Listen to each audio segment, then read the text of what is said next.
So these playoffs have been very, very lopsided. Um, you have the Pacers, who's you have the Pacers that have a 2-0 start. Denver won. My Knicks won.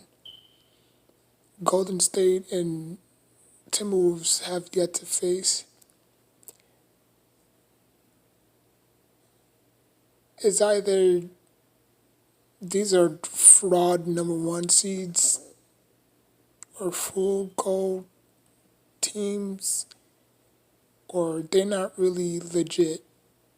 I mean, like I always say, just because you have the number one seed, don't mean you're the best.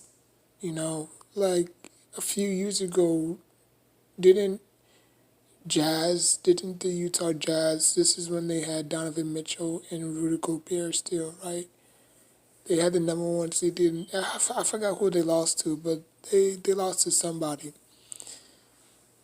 If y'all could let me know who they lost to, that'd be great. But I remember they had the number one seed. They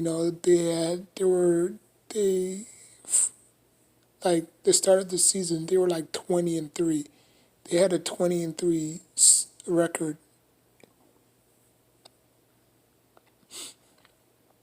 and everybody was saying like, "Oh my God, it's the Jazz, it's the Utah Jazz for real." And then they got spanked in the playoffs, first round number one seed. So I always say this to my Knicks, right?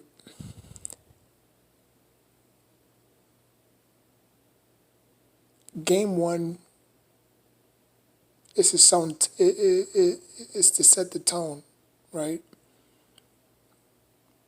Now my Knicks were down the whole entire game of that game one. The fact that they climbed all the way back and took the lead, went to overtime, and then won, that was very impressive. But again, now they have to, keep keep their head on the swivel, because I don't think Boston played particularly well. I thought they were just going through the motions. Maybe they had too much rest. You know, but the Knicks gotta you know at least still game two. Now, not really still game two, but it's a statement game now.